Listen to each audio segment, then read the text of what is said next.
you'll come up to the microphone after a moment of silence, you're going to lead us in our pledge. Don't be afraid.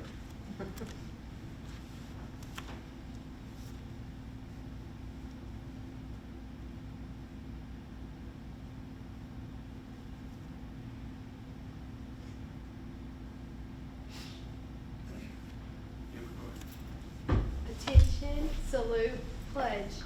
I pledge allegiance to the flag of the United States of America and to the republic for which it stands, one nation, under God, indivisible, with liberty and justice for all. Thank you.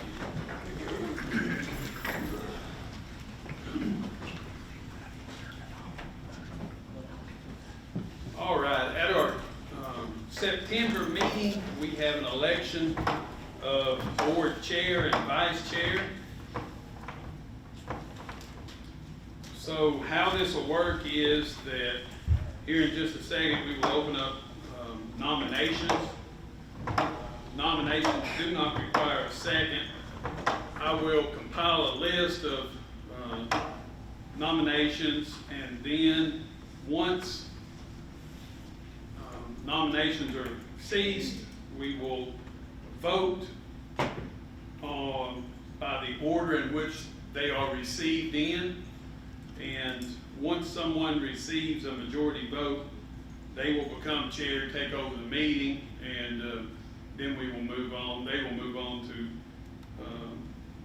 elect a vice chair. So at this time, I will open up the floor for nominations for board chair. Mr. Ipson?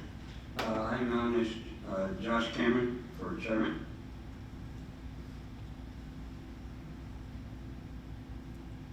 Any other nominations? Seeing none, all those in favor of Josh Cameron for board chair, please raise your right hand. All those opposed? All right. Motion passes 5-2. Nomination passes 5-2. Mr. Cameron will have another year as board chair. Thank you all for that. So we'll move on to the nominations for vice chair. Are there any nominations for vice chairman? I'd like to nominate Mr. Doug Evanson for vice chair. Mr. Gibson has been nominated. Are there any other nominations? Any other nominations? Okay, then we will proceed to vote. All those in favor of Doug Evanson for vice chair, show by raising your right hand. All those opposed? The vote is 5-2. Mr. Gibson was elected vice chair. All right. And that brings us down to public input. 3 minutes per person. Only items on the agenda can be addressed. So do we have anybody on the list? Not tonight. All right. Okay, then that brings us to changes to the agenda. We do have a field trip that has been given to you. JROTC Spartan race. Are there any objections to adding this to the agenda? All right. It's unanimous consent to add that to the agenda then. So do I hear a motion to approve the agenda with the field trip added to the consent? Mr. Chairman, Yes, sir. where in the agenda is it that we elect a parliamentarian? I do believe we'll probably have to do that stuff at the next one. Next meeting. October. Next meeting, okay, Yeah. fine, Yes, sir. thank you. Anything else? So moved on All right. Danny has moved to approve the changes to the agenda with the addition of the field trip. Is there a second? I'll second.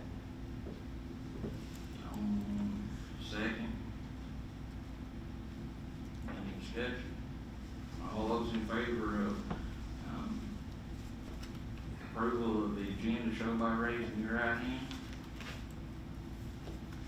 That'd be 7-4, 0 against. Agenda is approved. All right, so then that brings us down to the consent agenda. Like I said, we had the field trip that has been included, and then the minutes from June 5th and 26th. Is there a move to approve the consent agenda? So moved. Doug has made the motion. Is there a second? We got Paul as a second. Any discussion on that? Hearing none, we'll proceed to vote. All those in favor of approving the consent agenda, show by raising your right hand. Any against? Motion passes 7-0. Approve the consent agenda. Now, that's gonna bring us down to committee reports, and y'all have probably got this binder that we got at the meeting. There was a whole lot come down, so I'm gonna turn this over then to the policy committee chairman, Mr. Ibbotson, and let him sort of explain what's going on here, and then we'll take it from there. There's quite a bit there, so I'll turn it over to him. All right. We got policies that look like a small city telephone book here. And because of the number and the nature of the policies that we have in front of us tonight, the policy committee would like to depart from the way that we normally handle policy approval. And let me explain what we'd like to do. The majority of these policies fall into two categories. One is legislation came down from the last legislative session and actually became law in July. But because we didn't have a school board meeting in July, we weren't able to codify that into our policy. So what we're doing is we're kind of playing catch up here. The policies that are required for us to have are already state law. So there are a number of policies that came down that says this is the verbiage that you as a local area school board must have in your policy. Those are not open for debate, discussion. They are what we have to have. There's another class of these policies where the policies we have in place already meet the standards that the legislation put into effect, and the only thing we're doing is changing the legal reference, which is a little footnote that's on the back of the policy. All right, so there's virtually no change to those. Those policies are on this list. All right, so the policies that we would like to not discuss unless you want to discuss them would be, because if we do, we're going to be here for 6-7 hours. It would be policy 2 through 17,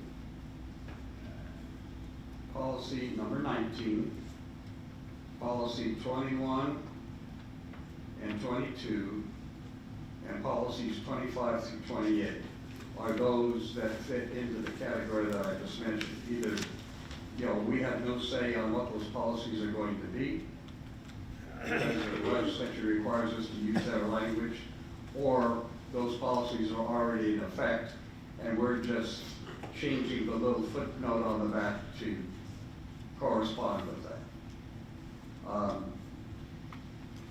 What I'd like to do is I'd like to move on from those unless there's objection from the school board and get to 4 or 5 policies that don't fit into that category that I'd like to discuss individually. Now, when I say discuss individually, I don't mean discuss and vote on them. I'd like to discuss them, have questions on them. If they're to be referred back to the policy committee, fine. If, in fact, they're acceptable to the board, move on to the next one and then vote on everything at the end. Mr. Chairman, is there any objection to that? No, you can proceed. Okay. So, first of all, I guess I would like to ask, is there any objection to us taking those policies that I just mentioned? And let me mention them again. 2 through 17, policy 19, policy 21 and 22, and policies 25 through 28. Accepting those as presented by the legislature or as amended by the footnotes. Is there any objection to that? Seeing none, then what I'd like to do is move on to the ones that we'd like to discuss individually. These You are, have- Yes. You have to make a motion. Oh, he's just like, just trying to, he's wanting to explain them, and then at the end, All the ones that are, the highlighted ones are the I ones. understand that, but to adopt the others, you want to do those separately. we're going to discuss those separately, but vote on all of them at the end. 2 through 17, we 2 want to through- discuss those. Yeah, No, we I understand can. that's what I'm asking. So you could go ahead and make a motion, 2 through 17, 19, 21, 22, 25, 26, 27, 28. Make a motion to approve those and get them out of the way, and then we come back. Well, we certainly can. If that's, Mr. Chairman, I have no problem. Because you may not be including these yellow, highlighted in yellow Okay. in the next motion. All right, well, that's fine, it's fine, but now, but again, what I would like to do then, if we're gonna do it that way, is I would like to request, Okay. yeah, I would like to request to suspend the rules, because these are already in force, all right, I would like to adopt these on first and final reading. So, I guess my first motion would be, if we're gonna do it that way, which is fine with me, I have no problem. Well, I mean, if you include these yellow ones. I understand. In the others, as one of the yellow ones, I may not want to vote on. Yeah, I understand. So that was the problem I was running into there. No problem. Okay, yeah. So, what I'd like to do is suspend the rules, Mr. Chairman, for the purpose of approving policies 2 through 17, 19, 21, 22, and 25 through 28. And then I will make a motion, after we suspend the rules, to pass those on first and final reading. There's been a motion made to suspend the rules to pass, these ones that are not highlighted on the first and final reading. Is there a second? That requires to. It came out of committee, it didn't require to.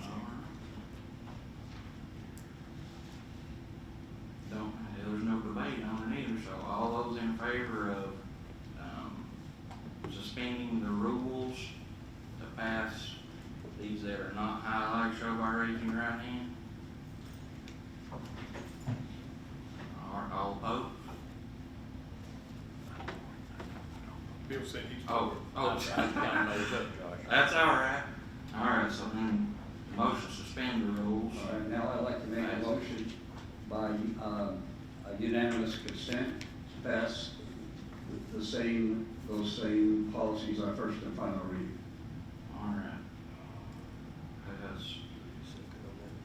2 through 7. Which one, are you talking about the ones in yellow? No, the ones that are not marked. So 2 through 17, number 19, number 21 and 22, and then 25 Through 28. through 28. Pass on first and final reading. Second? A second. All right, any seconds? All right, all those in favor, show by raising your right hand. All right, 7-0, that passes. So then that goes back to, you're gonna talk about 1, 18, 20 is not, or at least on my. Yes, 20 is. 20 is not highlighted on my sheet, but it is one of them. Yes, And yes. then 23 is 24, so. Yes, Yeah, that's all right. right. All right, and we're going to be discussing these for different reasons. Now, policy number 1 is the student board member policy. We approved unanimously in policy committee a version version of this. It was checked out with TSBA. They said it was not in compliance with the law. So they came back with a suggested policy, which we, via email, voted unanimously to accept. That is in your packet here, and what it says is it, let's see.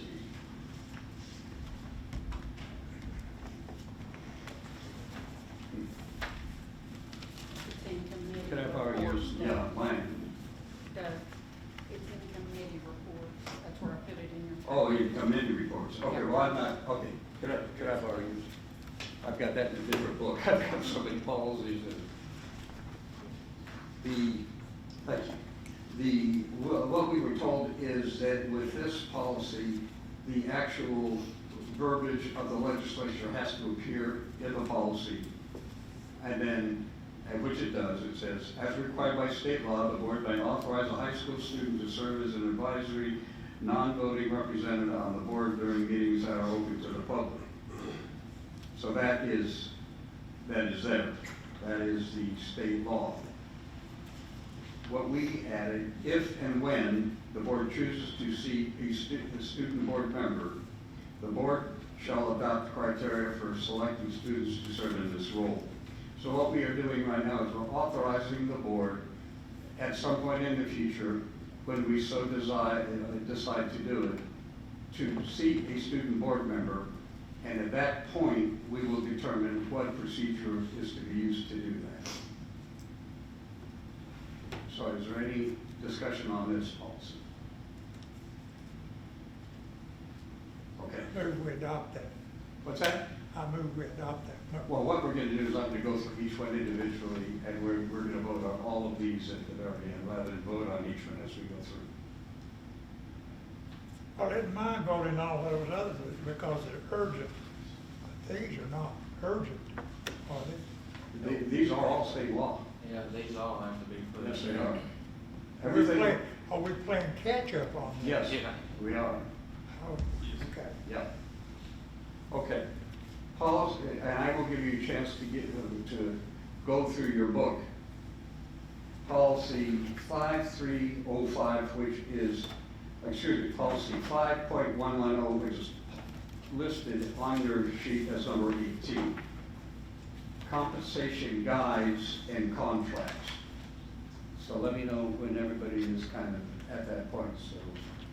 And we go to the proposed.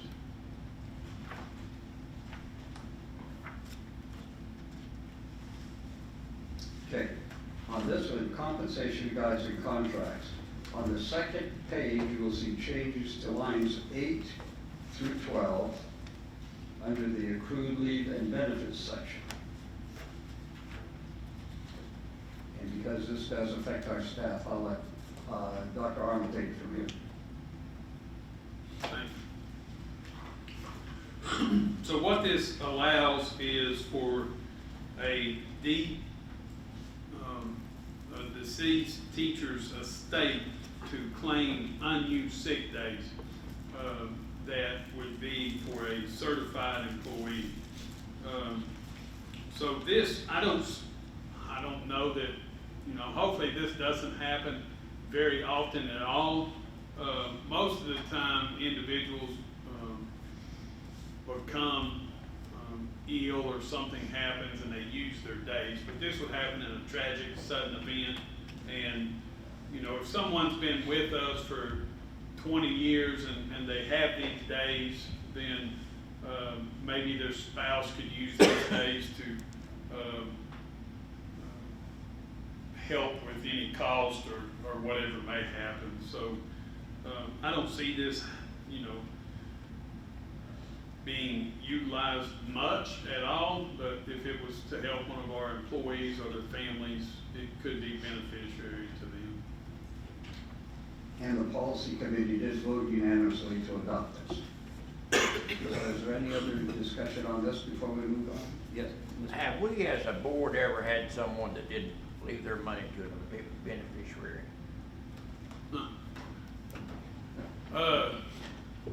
If so, what happens to that money? So, I know of one in the past that has. yeah, they can leave it to whoever they so choose. But There is instances where they think they leave it to somebody, but it, actually, they didn't change the paperwork, it goes to somebody else. Whatever's on that document, finance department has to honor. The state, Yeah, oh yeah, State. so, state. yeah. Does the, so, let me catch up here. So we're saying spouse dies and the other spouse, surviving spouse, will be paid those sick leave days unused. Is that correct? Is that what you're saying? At the rate of $50 a day, is that what it is? I think it's $50 a day. Well, I know the law, if they're going to inherit, the spouse is going to inherit this, then the spouse's name has to be on this too, to prevent probate. We write the check to the estate. We write the check to the estate. We would. So I guess however the estate is settled out. Well, that's what I'm saying. Now, I'll give you an example. My wife decided we had a will. My Corvette was in my name. I didn't want her name on the title. But to prevent probate, I had to put her name on the title of that car, you see. So anything you inherit from your spouse, if it can be jointly, then there's no probate. If not, you're gonna spend 3 months or more in a lawyer for probate. Does that kind of make sense? So it's nothing wrong. I'm not against this, don't get me wrong. I'm just saying, is there any way there can be a document prepared for the teacher to sign that their spouse inherits these?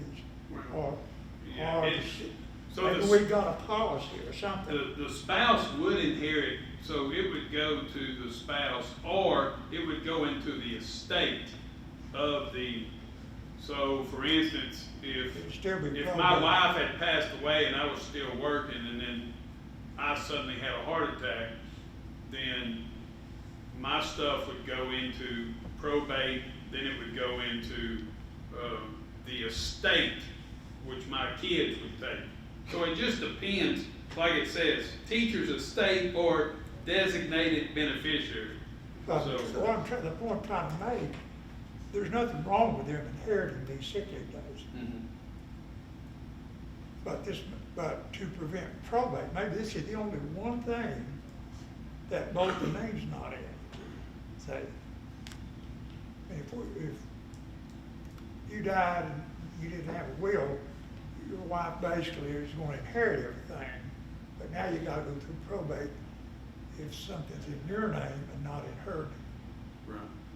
Because that's what we're going through right now. Now, I hate to use myself as an example, I'm just telling you, I have nothing against this, I'm just trying to possibly prevent having to spend months probate if they can get this money. But So it's maybe- set up by law who gets the money. So it either goes to the estate Yeah, or. they'll get the money, that's not a Right. problem. The spouse will inherit the money, okay? But the spouse that inherited, their name is not on this, so it goes through probate. Unless they're listed But as if beneficiary. if anything is owned jointly throughout your estate, then there's no probate.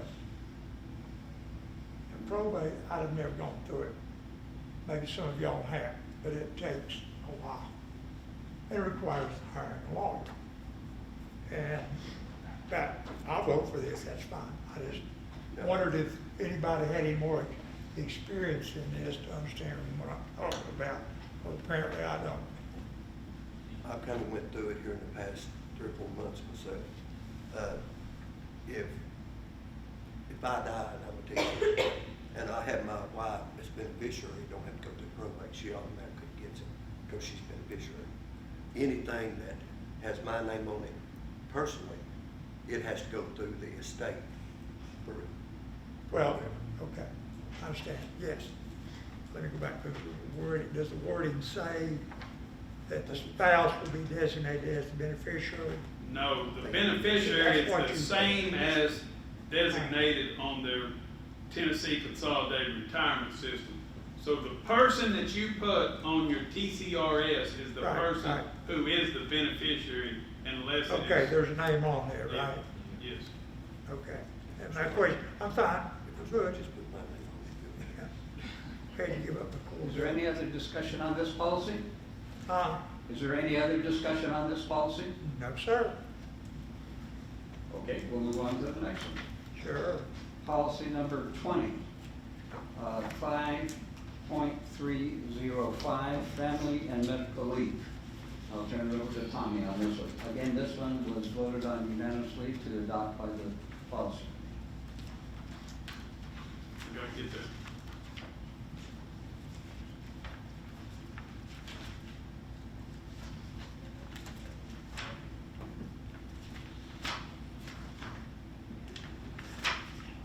Sorry.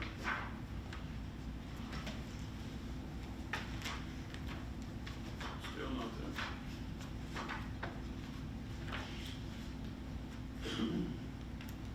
So 5.305 changes the language within for paid parental leave. That was a law that was put in place to provide certain school district employees 30 days of paid parental leave for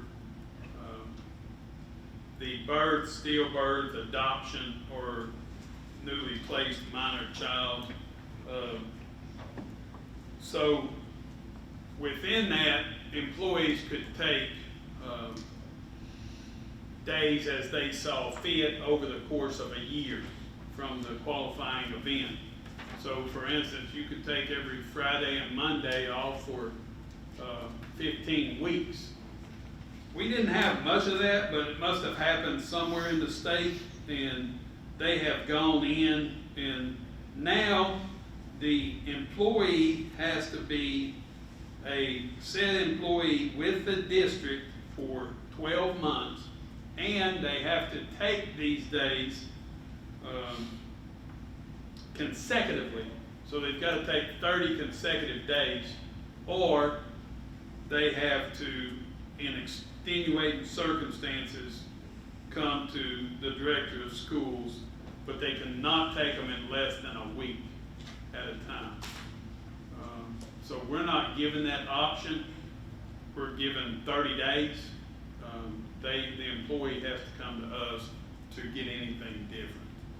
And, we're not looking at that. It would be some sort of extreme circumstance. Any discussion on policy 5.305? Okay, we'll move on to the next one.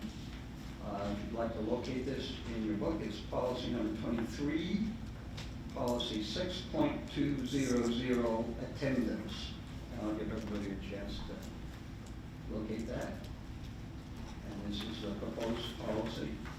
There are large changes on this one to lines 18 through 34 under the caption non-school sponsored extracurricular activities on the second page, and to the section under release time courses beginning with line 35, also on the second page.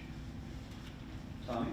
So this is all language from state law and TSBA, as you see noted in the both of these. State law contributes to the changes, and it gives a principal or designee the ability to excuse more days than they had before for reasons listed.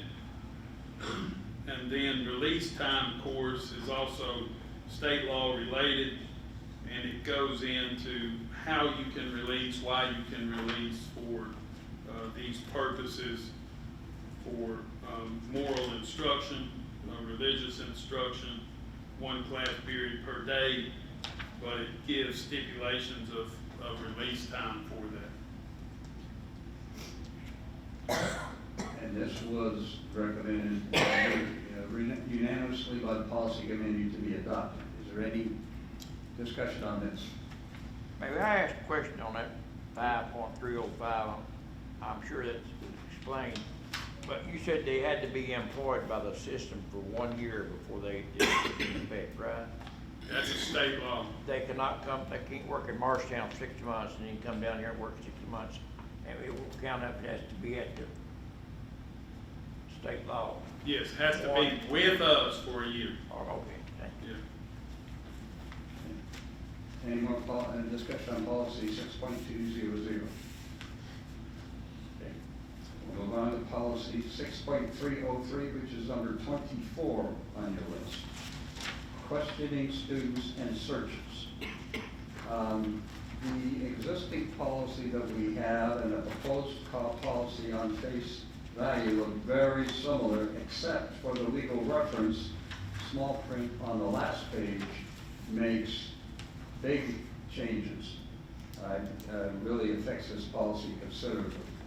So I will turn this over to Tommy. Again, this one is recommended by the policy committee unanimously to be adopted. So, Tommy? So this goes into state law, authorizes all searches to be done, to be authorized by a school principal, and all principal-initiated searches shall be conducted by a school security officer, which we do not have any of those, or a school administrator. So the principal has to initiate, and the search has to be conducted by what is deemed as the school administrator, who has completed the state-required training. At some of our schools, we have designated a school administrator. So, for instance, at Talbot Elementary, Sandy Ramey is sometimes just there by herself.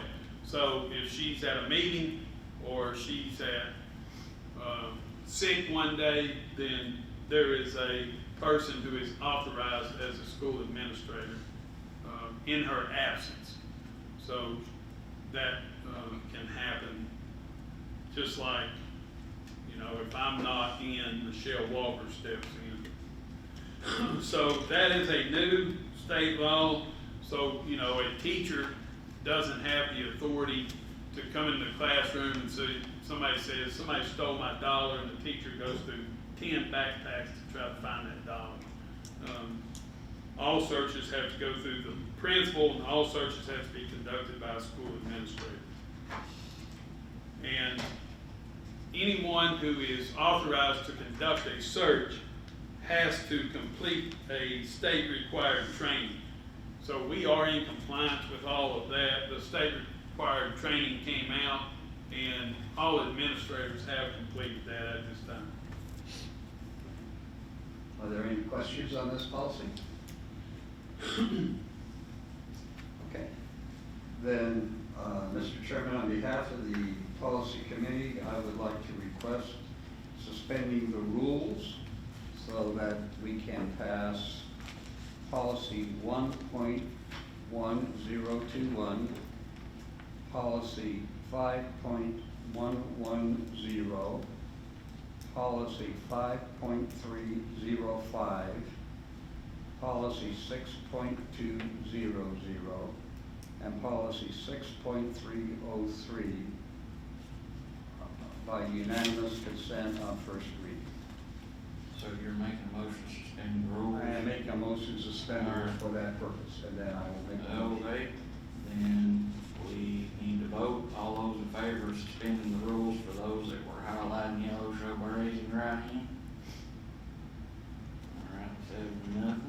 And now I would like to move that by unanimous consent, we adopt those same policies on first and final reading. So moved. All right, is there a second? I'll second. All right, all those in favor of passing, I'll just do the number 1, 18, 20, 23, and 24 on first and final reading, show by raising your right hand.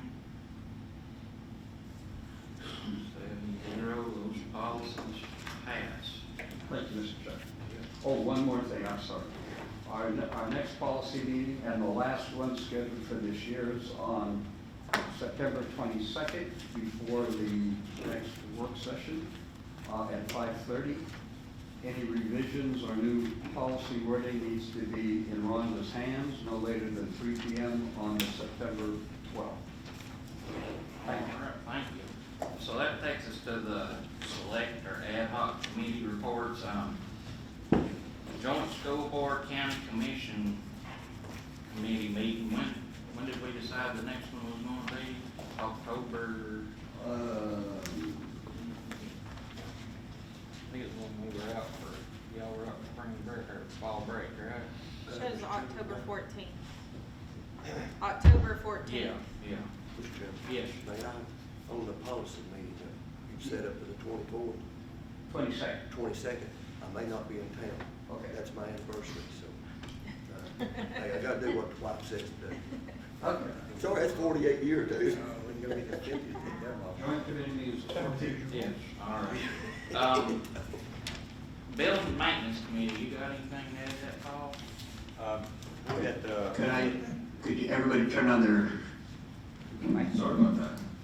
Yeah, we spent on the 28th of August, and we actually, in May, we had requested a maintenance needs list, and we'd went over those, Austin did. We had 30 of the items checked off the list for completion. I think there was 4 that were still working, being worked on. We also gone over various different projects that were coming up at the Talbot, Jefferson Elementary, and the roofing projects, which the roofing projects, I think we have one, the Jefferson Middle School is still being worked on, and that will hook up over, I think it was a Piedmont, was it? No, it was one. Rush Strong. But all the other ones seem to be pretty much finished up, I believe, and looks like maybe another 3 weeks or so, roughly, weather permitting, on the Jefferson Middle School. I think that'll complete the roofing phase projects, along with roofing. So I'm kind of forward to seeing all that get done. We also had, beginning of the year, had some school zone lights put in over at Rush Strong and Mid-Market. They seem to be working pretty well. I think we had one modem at Jefferson Elementary School that went bad, and I think Austin was on that pretty quick. He got that taken care of. And then we just kind of went over, I think Mr. Bridgewater talked about partnering with Lowe's, or the partnership that we've been doing with Lowe's with various projects. So we're going to see, our next meeting will be October 21st at Newmarket Elementary at 6 p.m. And we're going to see what other projects he has done. A lot of these projects that haven't been worked on, some are either, we just weren't able to get to this summer for, I mean, just pretty big projects. We can only get to so many. So, and then some of them I think had to do with the weather and just the manpower being able to get to them. So, that was a pretty productive meeting. All right, thank you for that, and remember. I understand we got the big tree sawed down. I'm not sure it's down yet. Down. Is it down? It's coming down. It was over 7 foot. Through. Yeah, 7 foot. It was big. Yeah, so, yeah, the work Anybody on remember what progress. that tree was called? Smoking tree. The old smoke tree?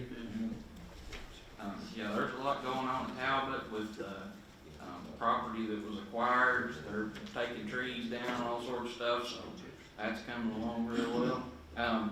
We got finance reports. I think Tommy's got some stuff here to hand out. Insurance, That's for the budget amendment, so let's pass out the other one.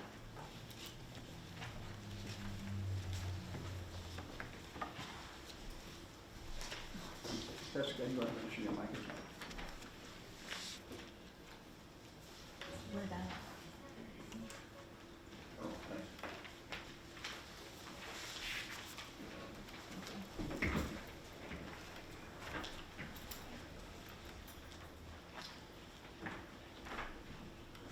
Okay, so, we were able to close our books. Our goal is, August 31st, and we met our goal before the due date. A lot of hard work in our office. I just want to commend Joy. She does an amazing job. She's a really hard worker. We also have Elijah in our office who helps with the accounting side as well. Full disclosure, before we review this, these are unaudited financials, so I do like to let you all know that. We just closed our books, so they'll be in our office auditing in October. So anything could be adjusted, including any type of adjustment to fund balance or reserves due to audit adjustments. So at the very top is the number you guys are looking for. General Fund 141, the rollover, was around $9 million. Pause for that for a second. Last year, at the end of fiscal year 24-25, our fund balance was around $1.8 million. We had spent it over several different maintenance projects and different types of items. With that year-end rollover of around $9 million, your current unassigned fund balance as of July was around $10.9 million. There's a couple of items that we can commend for this. Local option sales tax brought in $2 million above budget. And I do have to keep that budget a little bit lower because we have a maintenance of effort with the school side on local option sales tax. And it's based off of the amount I budget, not necessarily the actual amount. So there's a $2 million, we exceeded our budget on that. Property tax was a little shy of $300,000. And TISA was around $200,000. I believe we had mentioned that to you all, and we said we'll just leave that there unless we need it. So we knew it was going to be there. I will commend diesel fuel. We saved almost $250,000 on that, and just different other items added up to around 6.2. So with all those items, we come to around $9 million, and that's where our roll is consumed of. Fantastic. Wonderful. So I would like to end with that. I just want to say thank you to Dr. Arnold, his staff, his directors, and the school board for the commitment to financial responsibility and careful stewardship of resources. This is excellent budgeting, and I appreciate you all and all the work you guys do. Thank you. Thank you. You got anything there? We try to spend it all. Just can't get there, huh? Yeah, that's true. So, we try. Get her down. Yeah. So, what did this do? This later, It's with budget amendments. budget amendment. Okay. All right, so thank y'all for those, the finance report. I think everybody's pleased to hear that. We don't have any unfinished business, so then that brings us to some new business here. We have 6 items. So we'll start with item number 1, resolution number 2025-142, transportation surplus. Is there a motion on this resolution? So moved, Mr. Chairman. Mr. Ibbotson has made a motion to approve the resolution. Is there a second? So moved. Danny, second. Any discussion? All those in favor of approving the motion or resolution number 2025-142, transportation surplus, show by raising your right hand. All right, 7-4, 0 against. Resolution passes.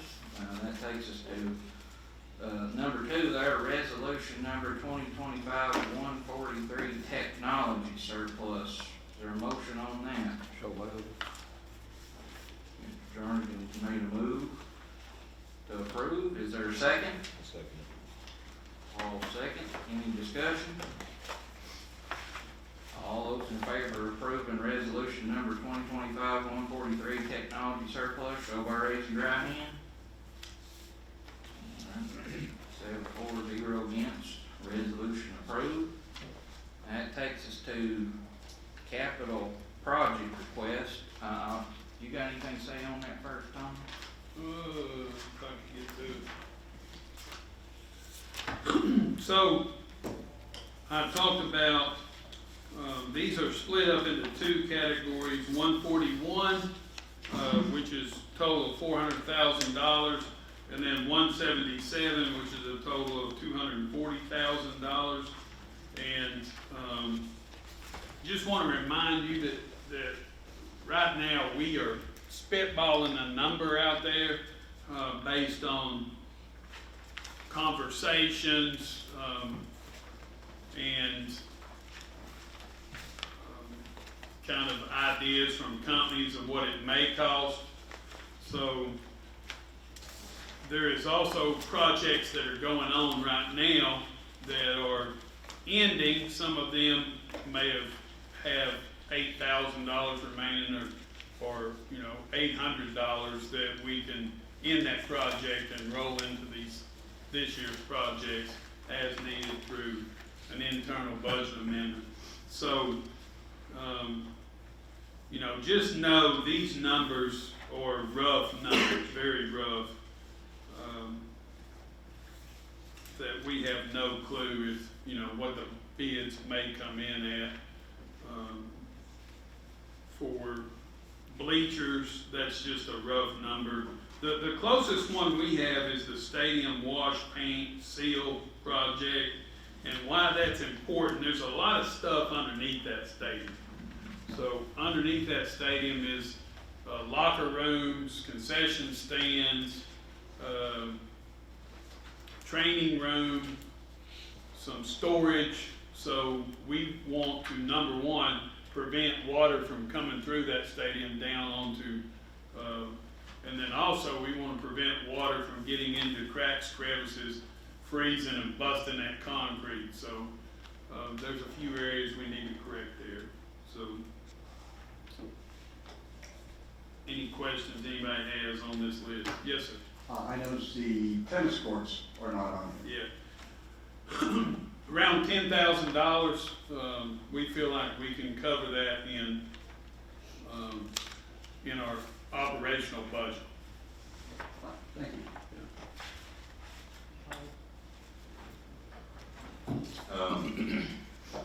With the high school, with the wash and paint and the seal project, are we having issues currently with water coming down in there? Yes. Yeah, I don't remember when this was done. It's been a long time ago. I'm gonna say 12 years or more probably. So we are, especially down towards the front, water's getting in and busting some of the face of stuff. Also, this provides it is a anti-skid coating, so that damp or somebody spills something, people don't slip and fall on it. So it's kind of like your deck or some other type, just requires a maintenance to it. I noticed there was some areas when I was there that looked like the concrete was starting to get a little bit fragile. Would they be repairing any areas like that too? Is it a place you sit or a front face Yeah, I that you think it see? was maybe more like maybe a sitting area. Yeah. So there's concrete that maybe so there's some face of some stuff that they will be repairing. There's some repair work in there. Within the concrete itself, it is a pretty thick polymer that's applied coating that really does a good seal to it. So there's some caulking that goes in the cracks. So it's a pretty thorough process. It'll get pressure washed clean, and then everything will get filled, everything will get patched and repaired, and then the last thing they do is the slip anti-resistant seal coat. Thank you. Yeah. Any other questions?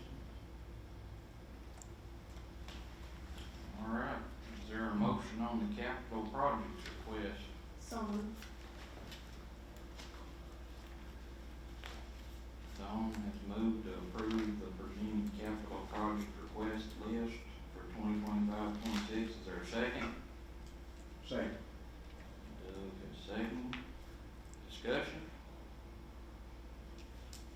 All right, hearing none, all those in favor of approving the capital project request for 2025-2026 is presented, show by raising your right hand.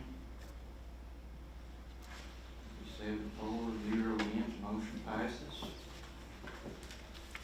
Next, we have the Director of Schools Performance Evaluation Instrument. This is pretty much the same one that we've been using over the course of the time, at least I've been on here.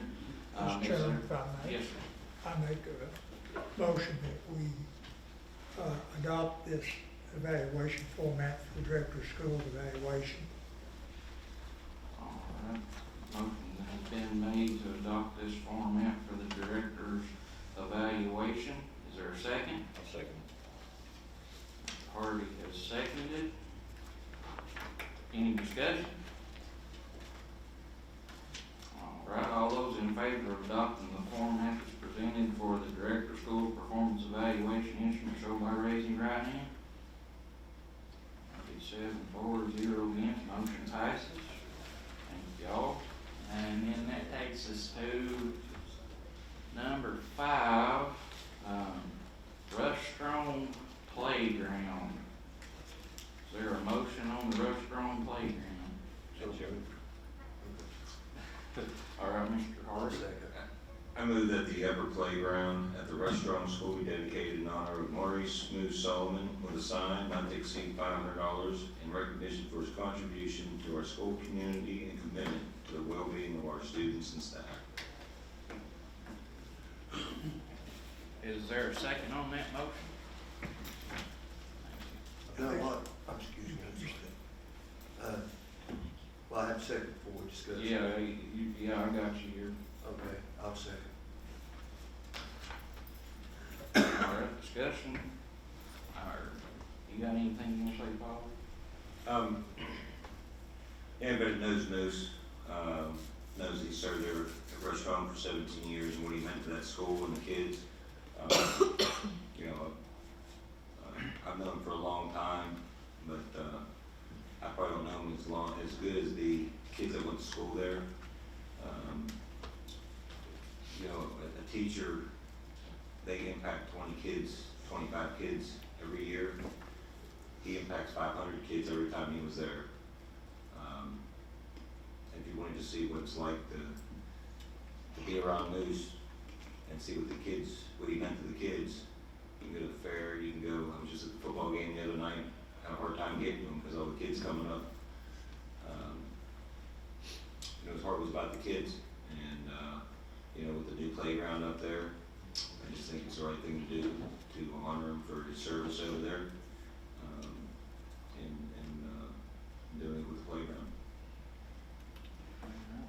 Dean?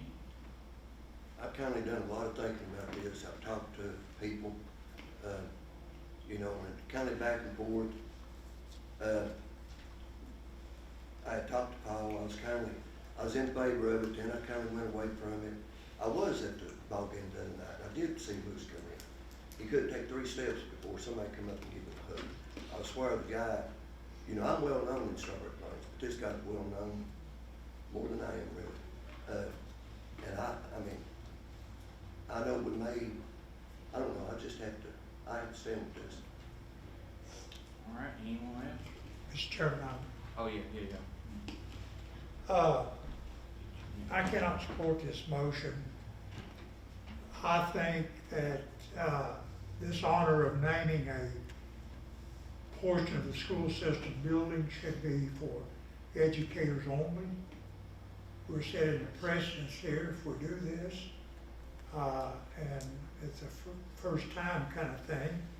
And so I believe people who are involved in the educational process should be looked at for this type of honor, and not somebody outside the educational process. It's not a popularity contest as such or anything like that. I don't expect as a school board member to be chosen for something to be named and honored. I know people, you know, that kind of thing. But there are educators at that school that are also very deserving of this honor. And some of them have retired, and probably this should have been done for them. So that's nothing against anybody, it's just that's my thoughts on it. So I cannot support it now. Not saying that this hasn't passed yet, but my question would be, if this were to pass, would we have like a dedication type ceremony? Is that kind of the idea? Or would there be any kind of public acknowledgement that the playground is being named after Mr. Solomon? I don't think there has to be a full-blown out ceremony over it. I think it would be right to maybe have him there when, you know, the sign's erected and kind of presented for him. You know, the community can show up, be on a Saturday when school's not present. I know he still is a resource officer at one of the schools. And, you know, I think that it would be nice to do that for him. Thank you. I cannot support it. I think the world of Moose Solomon, but we cannot afford to honor one person and not the other. We've got a gentleman sitting right here with us tonight that has spent 40 years in the restaurant community working with the young people on their soft basketball, correct? 40 years. Are we doing the right thing with saying, Moose, you've been there 17 years, you deserve it more than Danny does? How about David Lockhart? How many years he's been on the school board? How many, Miss Jeanette Lloyd? They're not mentioned. How about Mr. Phipps Leroy? Was one of the finest school board members ever had in this place as a school board member. How can we afford, or how can we represent and support someone and not support them all? Now, if we could come up with something that says we, as a school board, would like to recognize as, you know, past members, I can support it. But as far as pulling one person out of the pot, just because he's been in there for 17 years and not honor anybody like Danny Martin that's been there 40 years, I cannot support this kind of a move. And to me, that's just partiality. It's not favoritism. We need to think of the whole thing as a group, not as an individual. Danny, I appreciate what you've done. You've done a fantastic job over 40 years, and you met a lot of people. You're talking about people coming to him. Go out to a basketball game when Danny's out there. See what kind of support he gets. Mr. Chairman. Sorry. Thank you for that. And I listened to Coach here about the teachers and stuff, but I will have to say, I found out that Carson Newman, there's stuff up there that's named after people. It's not teachers. It's people that has done things, you know. Did any of them tell you how much money they donated? No. They won't either. And as far as myself, I don't care about recognition. I really don't. But, you know, Paul had brought it up. It is our district restaurant. I will stand with Paul on this. But as far as myself, I could care less about it. And it's 43 years, not 40. So, It's kind of been a tradition. The only way that school board members that I'm aware of, and I could be wrong here, are honored is if you go in the buildings, there'll be a plaque there with a list of the school board members and the architect. And that's the only thing I've ever seen in this Anyway. county that dealt with school board members. I mean, that's just what, you know, I assume if you go down here to the Patriot Academy, Mr. Solomon's name is on a plaque down there. Probably it's Mount Horeb. It is. I don't know, did they change it at the high school and remodel? I don't think we did the High high school bar Piedmont. It's just new construction, right? So that was all the years I've been here in Harrison County. That is, and I've been on board. This started my 16th year, and Bill, I don't have, you know, can't recall, and I'm trying to use my memory here, of honoring a school board member, you know, rather than just in that manner. That's just about it, you know. I've been on it 20 years, and I've never had a school board member to be honored in the 20 years that I've been on it. I got a question, maybe you can answer this for me, this might go like so. I know he's on school board, he's here when what else has he done at Rush Strong? The SRO is what it's been recognized. So he's been Not school an board. SRO SRO for 17 years. at Rush Strong. At Rush Strong alone. He still currently serves as an SRO at another school right now for our county. Oh, Would you tell us why he's not there now?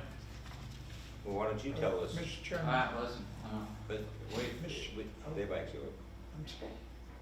you It got, works for the sheriff's department, correct? Okay, I mean, so that's what we, they've already. I got your It's two out. times in. Okay, I'm out. Dan's 2 times in, Paul, you got anything to add?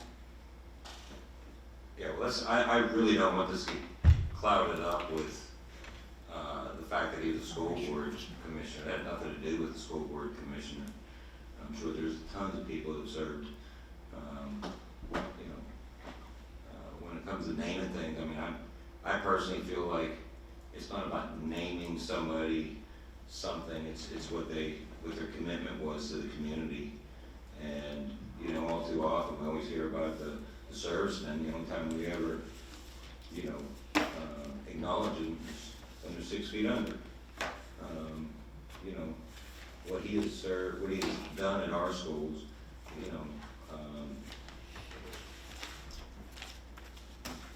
you go up there and he's not even an SRO there, he's up at our school, walking around, being part of the community, and he did it for the 17 years. You go up there any event, any night, not just during the day. I don't care if it was a fall festival or a yard sale, anything, he was always up at the school. Mr. Jarnigan said, how much money did he donate? Your time is way more valuable than any money you can donate. And it's not about being a commissioner. It's about what he did for our community and did for that school specifically. And I commend him for putting his life in the line of the duty and protecting his kids and staff. So, that's all I've got to say. Alright, anything else? Alright, we'll vote, on the move to, Upper Playground Restaurant School be dedicated in honor of Maurice Moose Solomon with a sign not to exceed $500 in recognition for his contribution to our school community and commitment to the well-being of our student staff. All those in favor of that motion show by raising your right hand. All those opposed? And that would be 5-2, the motion passes. That takes us to 6, GCHSA building.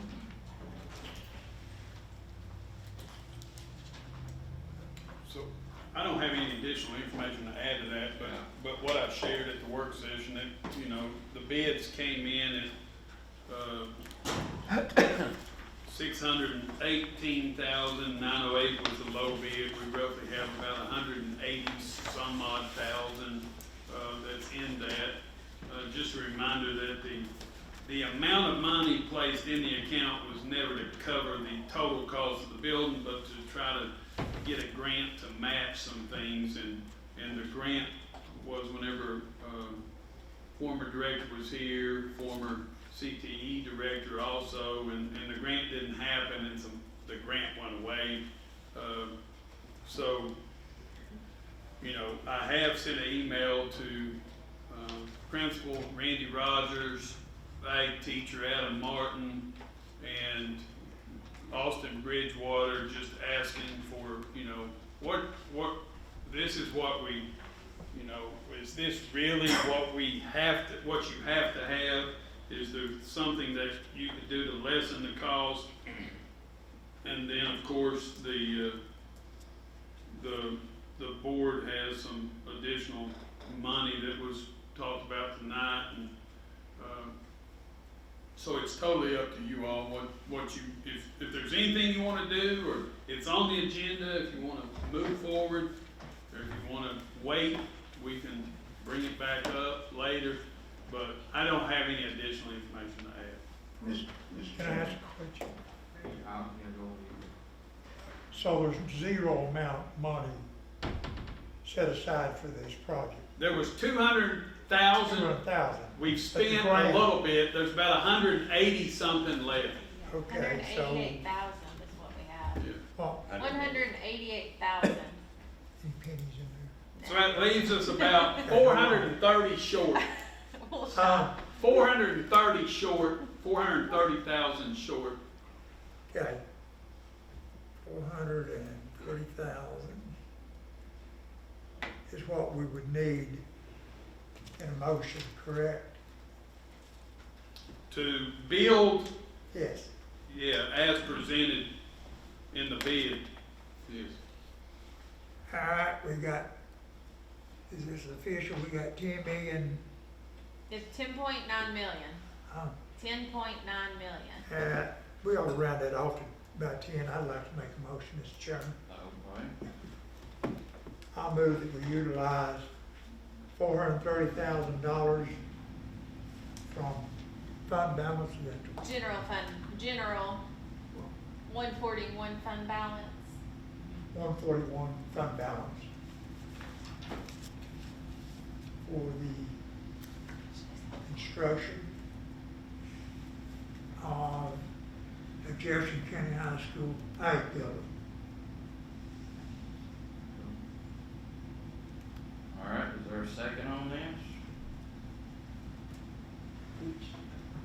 I'll second that motion. All right, Mr. Jarn, second.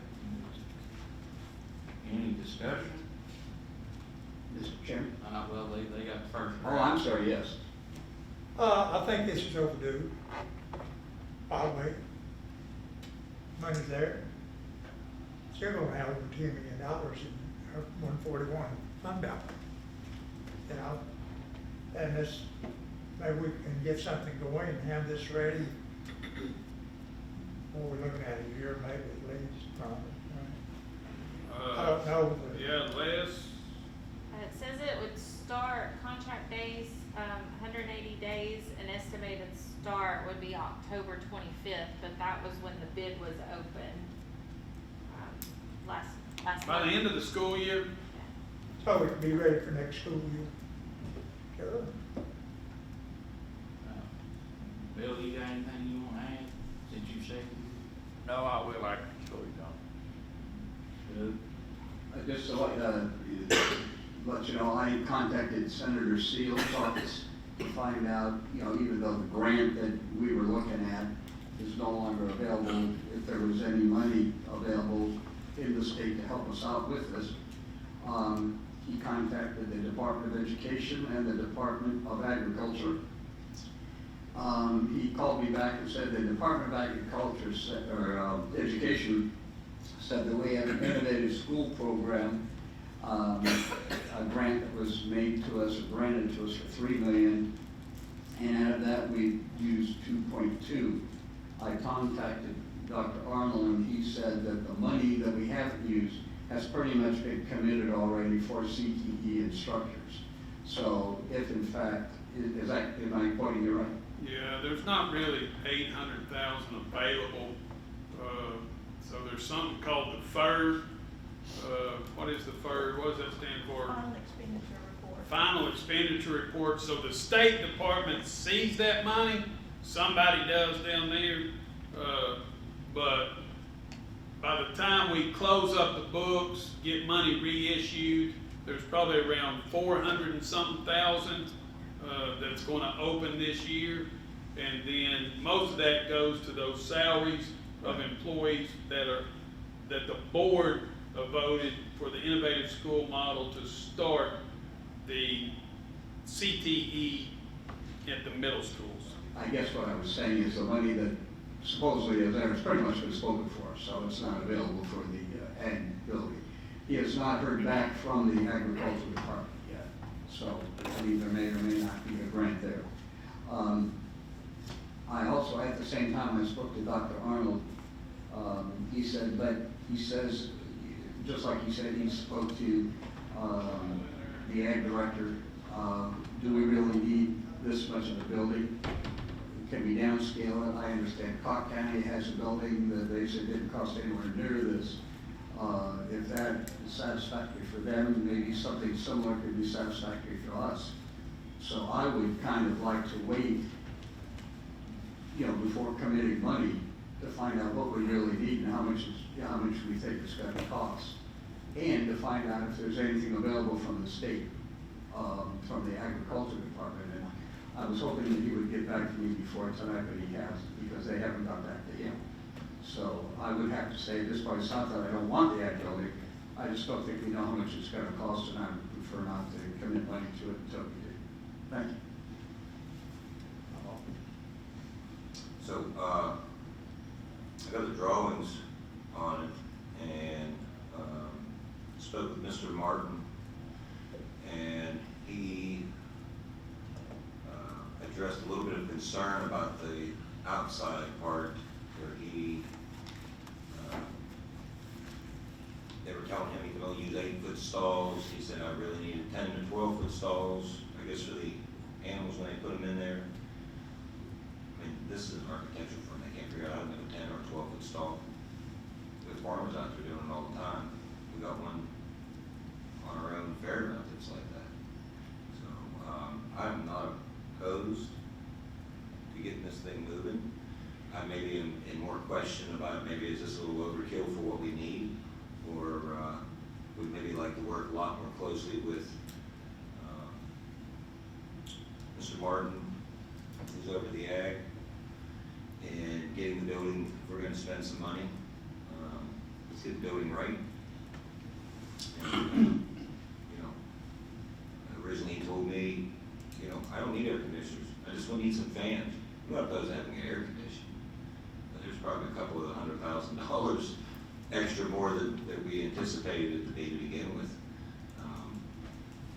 When I looked at the drawings, it's literally 40-foot outside, concrete slab, 40-foot inside, bare wall to wall, and a little storage closet in the corner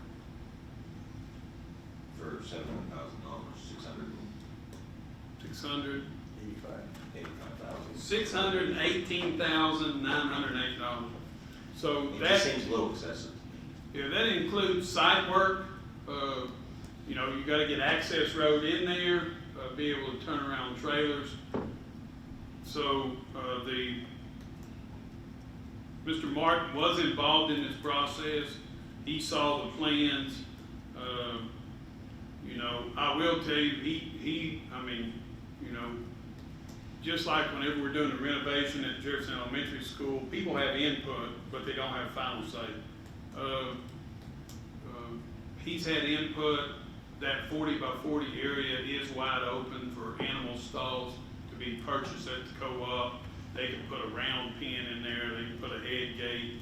They can, mix and match it for cattle or sheep or whatever they have brought in. One thing is, anything we do outside of what's been bid is going to cost money. So we have so many days to accept or reject. Anything we change will have to go back to a architectural firm, whether that's Lewis Group or somebody else. If it's somebody else, then that's drawings and additional costs that we've already done. So just know that anything that gets redone is additional cost, and a rebid process to send it back out. Mr. Chairman. Yes.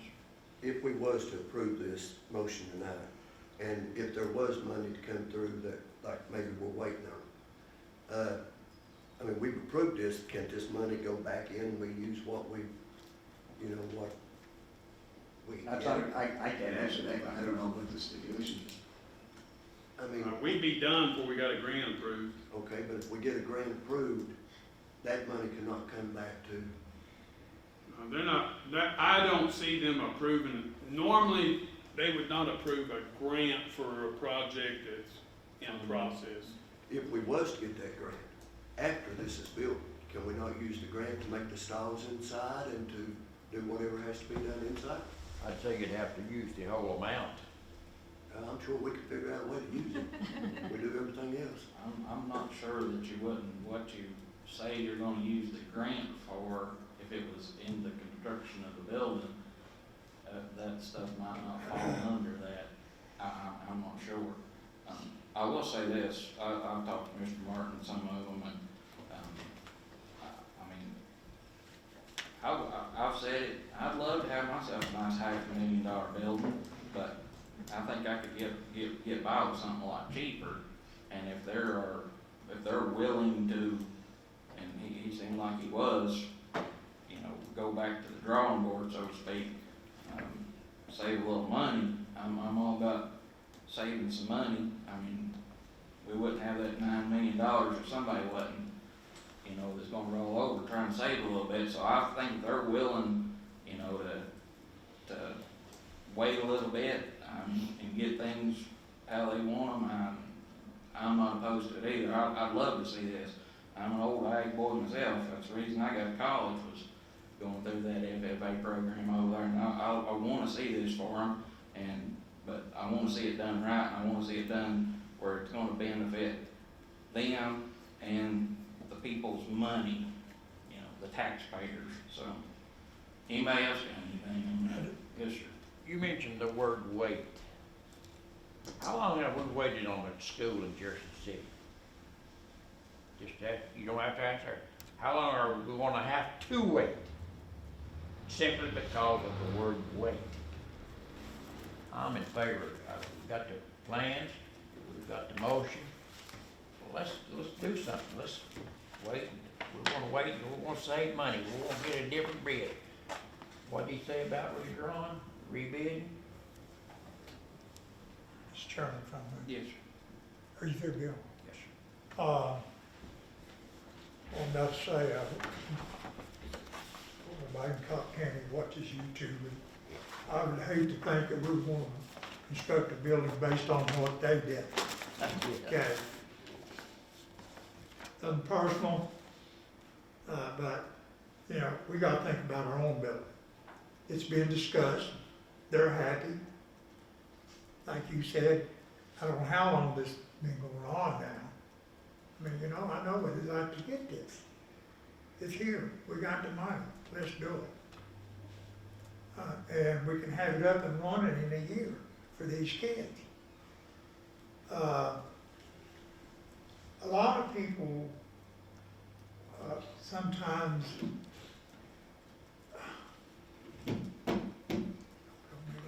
overlook CTE, ag.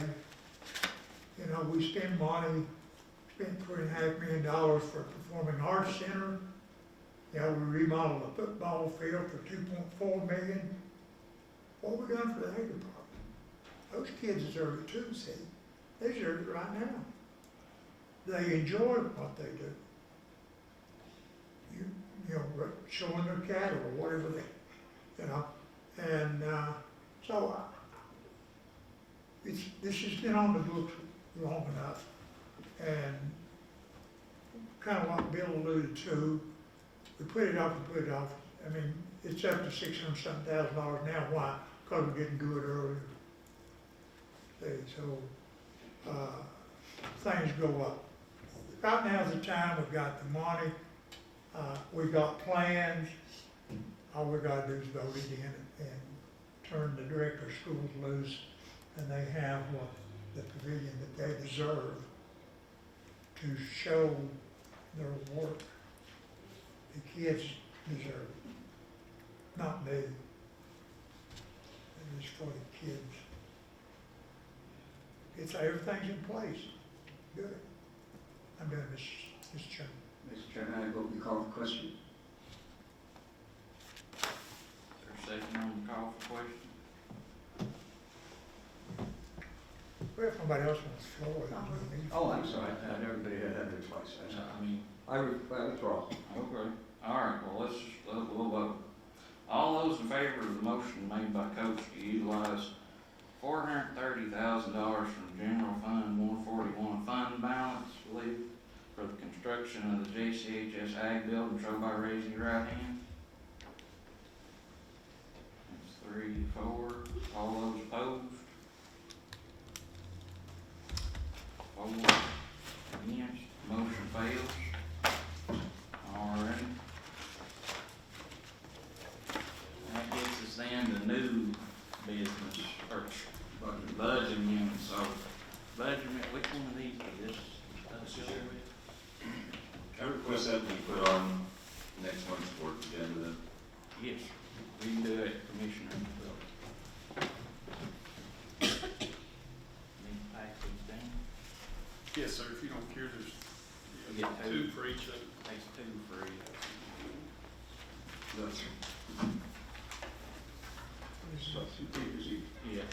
It's part of a budget amendment that I'll explain. We have some big budget amendments that are Oh, presented okay. to you all, so I think it might be good if I go through it and Are explain these some of them. additional to what we have in our packet?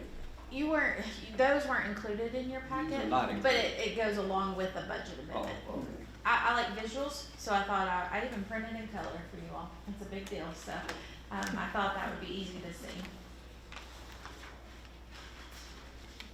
You should have one that has proposed on it and then Current. current, yep. It doesn't go with 141 number 1 though, and I can mention when what you all have presented before you goes with 141 budget amendment number 2. But number 1, I did want to explain on, it is using fund balance of $230,111.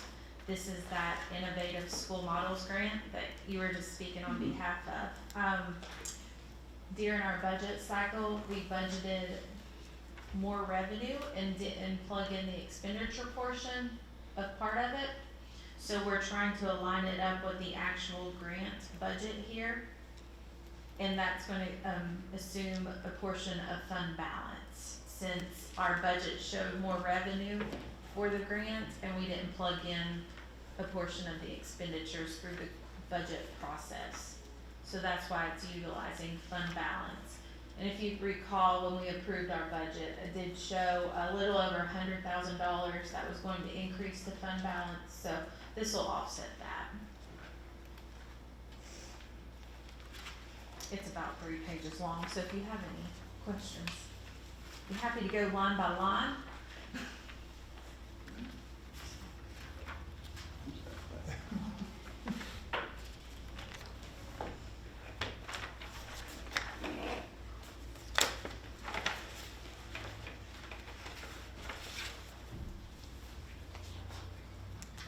Anybody got anything, any questions on the first general fund amendment, 141 number 1? Those first 3 pages? All right, go to number 2. Are you gonna take them one by one, or do you want me to? You let us let. I don't mind hanging out up here if Okay, you want me to. all right, that'll work. Sure. then.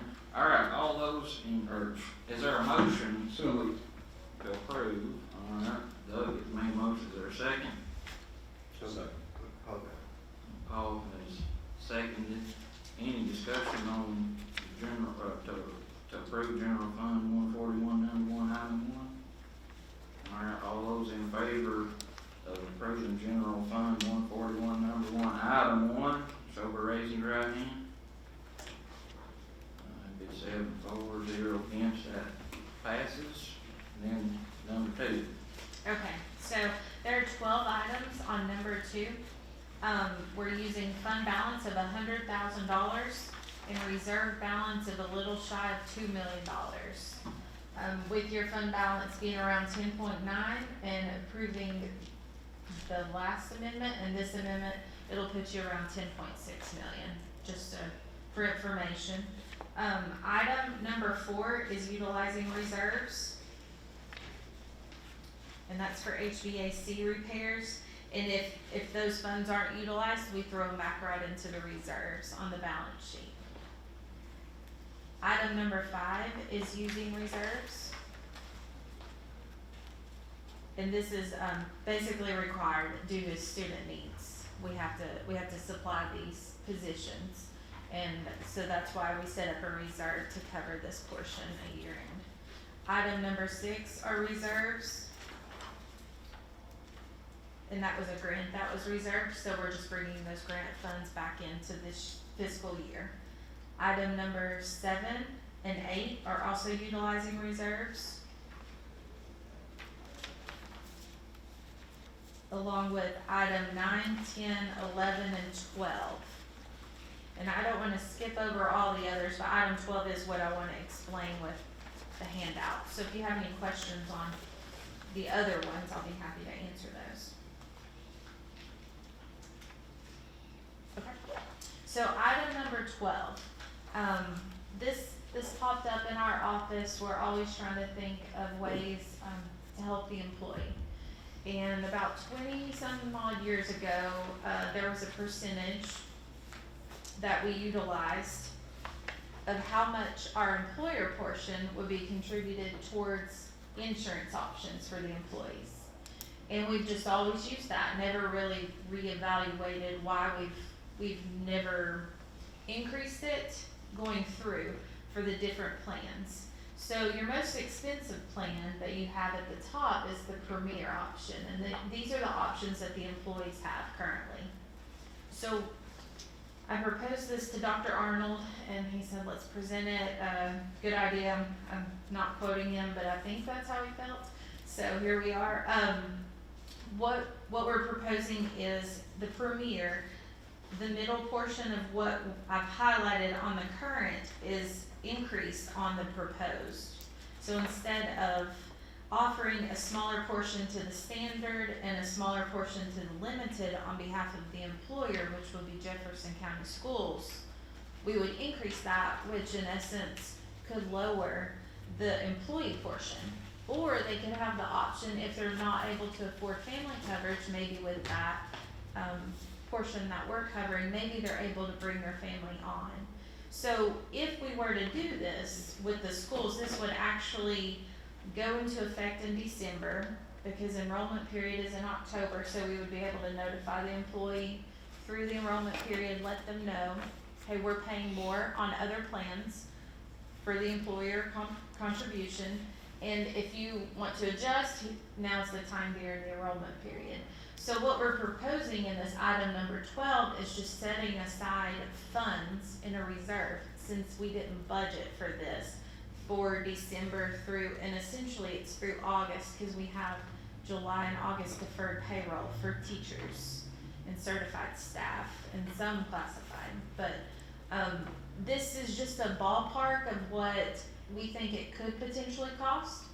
And in essence, even if we didn't do this, we could potentially be paying that anyway, because through enrollment, people may say, hey, I want to move from standard to Premier, and that's where we're paying the top dollar already. So really, we're just trying to prep, and since I just gave you the financials for year end, we thought it might be smart, since we might just go ahead and throw them in reserves. And those funds would just be earmarked for year end if we have to have a budget amendment to move it over to cover our insurance coverage for those employees, if they so choose to change their coverage. I know it's a lot. It took me about 2 days to ask questions and figure it out, so I'm happy to answer any questions. So this would be for pretty much the 25-26 school year. This would take us all the way through. It would. So how we do it, it actually, our premiums are paid in December for January's insurance. Understood. So we would be paying December, January, February, March, April, May, June, July, and actually August. So that's why The school portion, I'm proposing this to the county as well, and that's only 6 months. But the schools, or it's 7 months, but the schools is 9 months, cause we have those 2 months of deferred payrolls in the Okay. summer. And this would be for primarily anybody who is now covered under the insurance for teachers? It's all full-time employees All that are full-time offered the employees. state insurance. And so they have different options. Right here, you see their options: Premier, Standard, Limited. I'm not too familiar with health savings. I think we may have a couple of employees that choose that. But right here, we've always paid that higher amount on the Premier, but on the Standard and the Limited, we have that percentage spreadsheet that we've always followed and just kind of lowered the portions on behalf of Jefferson County Schools. So this would keep it the same as Premier. So it does essentially make Standard and Limited more affordable. And this is just setting funds aside, and if we don't need them, we'll put them in fund balance at year end. It's just prepping. So I did wanna mention to you, that's what that item is for. It's a little complicated, so, but we're just requesting to set funds aside and to go ahead and offer this for the employees through enrollment in October. And I think it would be a great thing to add to the employees. Anybody else? Yes, I would make a motion. sir. Okay. I would like to make a motion to, approve Fund 141, budget amendment number 2. Put them glasses on, they get it? Items 1 through 12. No, I got it. That's That's it. all right. All right, Doug is seconded. Any discussion? Yeah, I do have, this is probably not something for you, this is probably for Dr. Arnold. On item number 8, just in the small print, assigned funds for Magic AI signature. What is it? What is Magic AI software? Yeah, so we are, well, Danielle. Yeah, so we're AI software is out there. Right. So, AI software, like if you get on ChatGPT, that's a wide-based, that's not something we want our kids on. So this is school, software that deals with educational and not educational, higher educational, but K through 12 So education. is Magic just a trademark? Yeah, it's Oh, a name, okay. that's the That's all I company. need to know. Yeah. That's all. Thank you. Any other discussion? All right, all those in favor of the motion to approve general fund 141, number 2, items 1 through 12, show by raising your right hand. Your 7 for, 0 against, that passes. Thank you. Anything on number 3? Well, on number 3, item number 1 is actually, you all just approved that. That's that 141 portion of your capital projects plan. This is just in budget amendment form. And item number 2 is using reserves. This is beginning of the year, so we're moving all our reserves over to the budget. So we are using a total of $608,036.98 from reserves. That includes item number 2 and item number 5 is reserves. And I do want to make a note, I have, we've already pre-posted item number 5, that was for the Talbot property. We closed on it back in July 24th, because that's why we're already working on it. So, it may look a little odd, but since we haven't met since then, we've already posted those funds. All right. Is there a move or a motion to be made on that? So moved.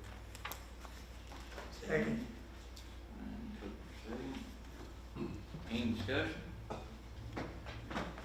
All right, all those in favor of approving general fund 141, number 3, items 1 through 5, show by raising your right hand.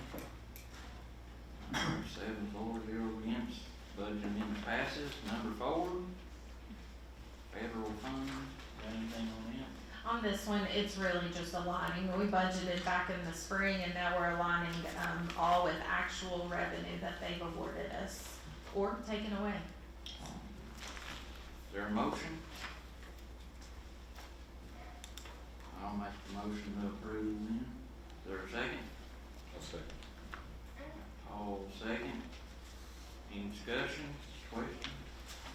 All right, all those in favor of approving budget amendment for federal fund 142, number 1, items 1 through 7, show by raising your right hand. Said 4-0 against, that passes. Then the last one's number 5, capital funds project. That's part of your capital projects plan that you all just approved. This is due to the projected will tax revenue. So these projects, we'll have to watch cash flow on this since this comes in each month as we do our projects. All right.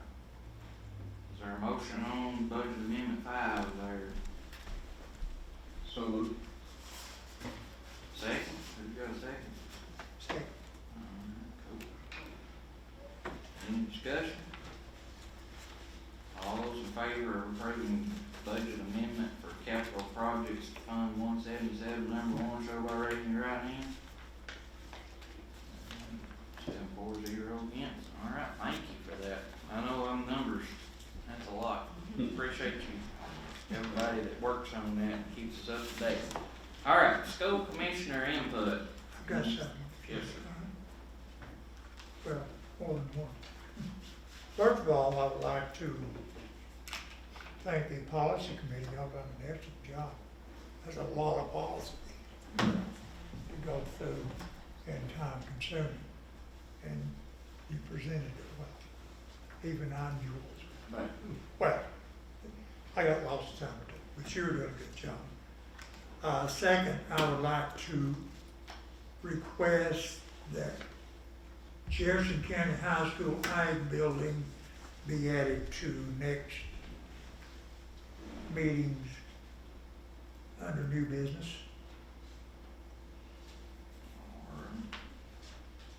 And I'll give you another month to think about it, okay, and that kind of thing.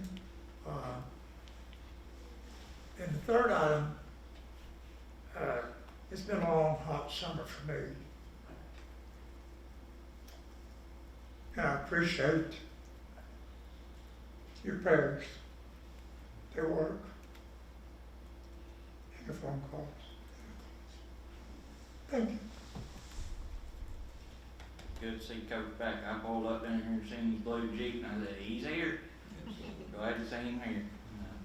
They work, priority work, they do. Appreciate what you do. Has anybody else got any? I have a question pertaining to the playground at Grammar School. You said the amount, how much money did you have on that, Paul? Not to exceed 500. Huh? Not to exceed 500. Where is the 500 coming from? That would just be out of the general budget. Out of the general budget? Yes, But that's regardless, that's what you'll pay. right. Will not exceed that amount. And I'll just be honest, it's probably gonna cost just a little bit over $300. No. Yeah, I got, whoops. I'll leave it alone. I got a call from a couple of parents about Jefferson County High School and the speeding going on up and down Dublin Valley Road.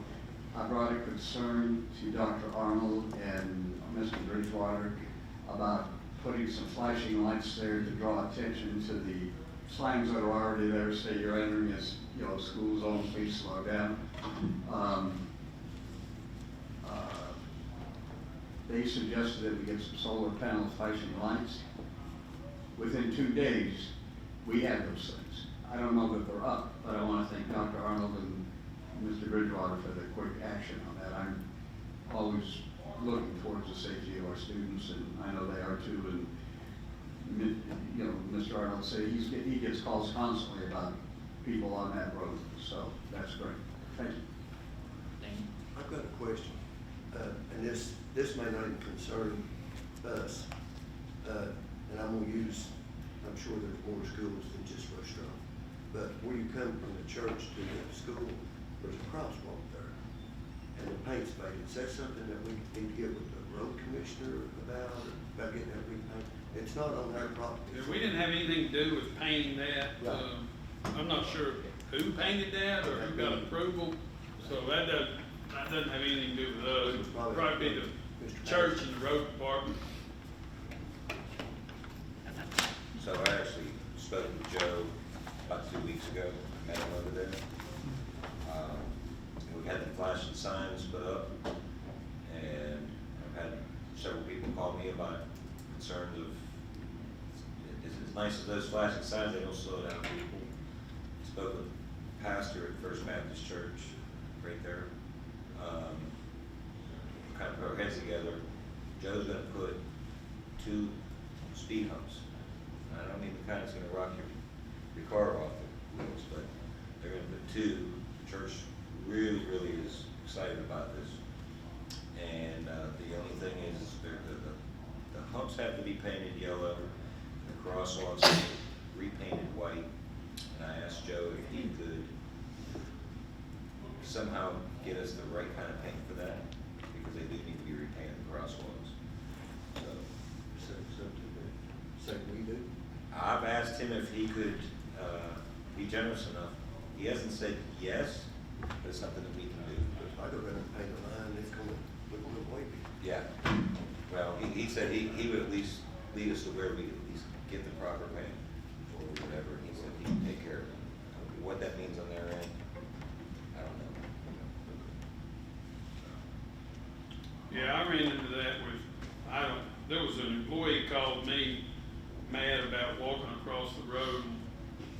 I just told him, don't park on the other side of the road. We got plenty of spots over on our side of the road. I don't know, but, I wouldn't. It's true. So there's probably 25 vacant spots since we paved that road. That crosswalk's mainly for kids Yeah. from school to Yeah, church. but some of them like to park over there for whatever reason, I don't know. Well, I do know that a lot of times parents, if they were gonna spend any kind of time over at the school, a lot of times they'll park at the church and then just walk across and not take up those spots in front of the school. And I know that while we were standing there and the school's up, granted, it wasn't school time as far as the flashing lights, school was in session. There was probably 6 vehicles in a matter of 15 minutes that were doing no less than 40 up there. The fastest of all of them was probably the mailman, probably doing about 55 miles an hour. Just said, that speed hump will slow them down real fast. So, we'll see what happens. Any other items for input? Announcements? I think we done went through that on the next meeting. All those in favor? Move to adjourn, Danny moves to adjourn, second. I'll say.